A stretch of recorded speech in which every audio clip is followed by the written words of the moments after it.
Tell me about your childhood. Hey there, folks. My name is Michael Bertrand, and today I want to ask an intelligent question, or rather, a question about being intelligent. See, I'm a really intelligent person. I won't go through a long list of bona fides about that.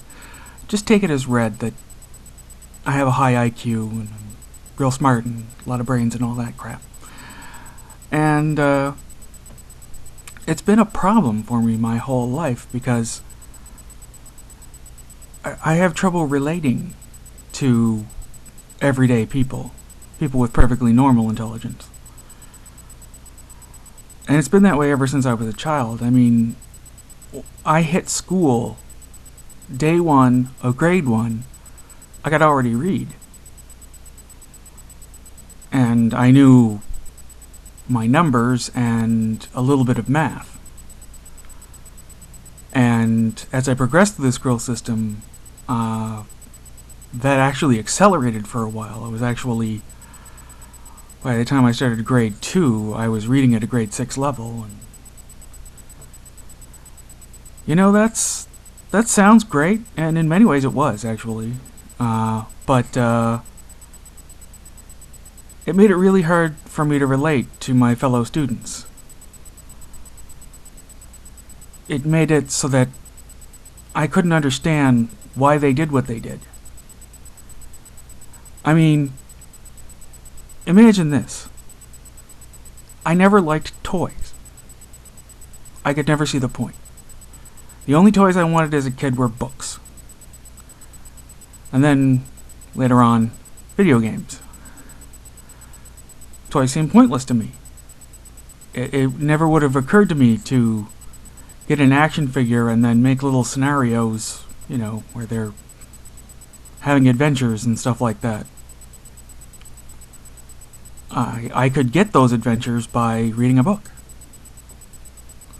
Why make them up myself, I guess? What I really want to know, the question I want to ask about being intelligent is there a right way to do it? Was there something I could have done in order to learn to relate to my fellow students? Is there something someone else could have done, some professional who could have seen what problems I had and given me what I needed in order to bridge the gap between me and them? Because the thing about being really bright, especially when you're a kid, is that people and the system in general assumes you don't have any problems. As far as the school system is concerned, problems equals marks. If you have low marks, you have problems. If you have high marks, you don't have problems. And so the system ignores you as long as your grades are good. And my grades were always great. The school system, at least at the time, didn't really pay attention to what happened between classes. When I had to hide from my fellow students because I was a pariah, and if they saw me, they'd chase me, or beat me up, or do other horrible things to me. Somehow that didn't count. That didn't matter. Grades good? No problem.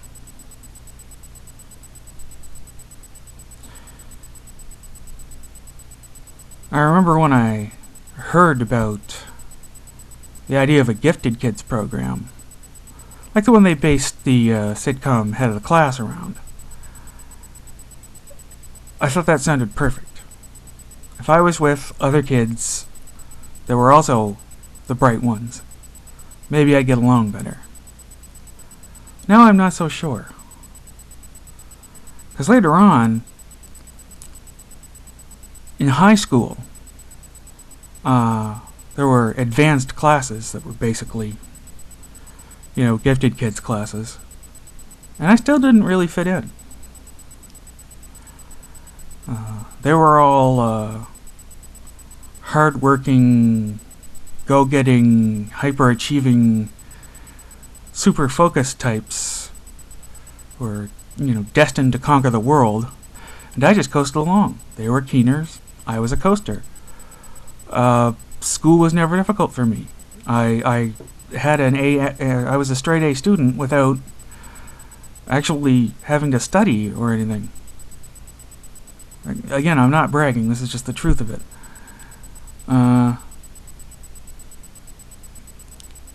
So I never had to learn to focus, study, stick with things, that kind of thing. It was all just easy for me. I did the test. I looked at the test. The test said, what was this? I just put in what I remembered the teacher saying. You know, it wasn't that complicated. I didn't have a method or a trick or anything like that. I just remembered.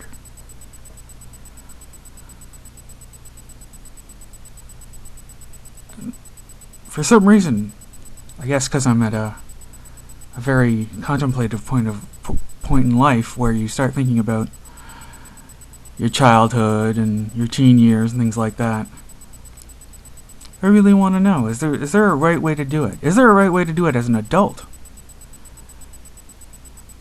How do you have both good social integration and a very powerful intellect at the same time? And I mean, even as I say this, it sounds like what's the problem? How can it be that these two things seem mutually exclusive to me? But that's just how it's been in my life. So how do you do it? The only solutions I can think of seem to involve a lot of faking it. I've been watching that show Dexter on Netflix lately, you know, starting from the first episode, and I find myself identifying with Dexter. Relax, only in this sense. In the sense that he's a highly intelligent person who has to fake being normal in order to blend in. Now, I never learned that. I've been just weird all my life. I can honestly say that as a kid, it never occurred to me that I could blend in, that it was possible. But even if it had, I've always been, for better or for worse, very strongly myself. I'm the kind of person who puts a lot of value on his own individuality, and I'm not really interested in changing in order to conform. But it's not that I hate people. I'm not antisocial. I'm just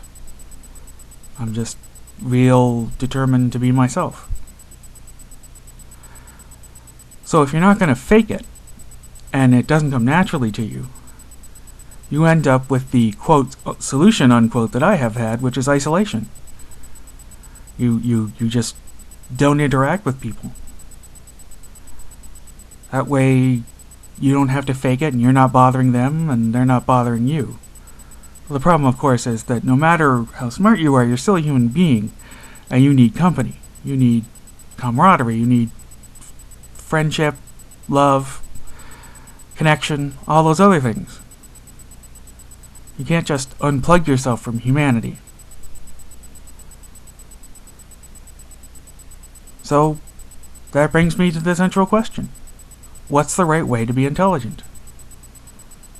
What's the intelligent way to be intelligent? I really want to know. Leave any and all suggestions in the comments. My name is Michael Bertrand, and I thank you for listening to me. Talk to you later, folks.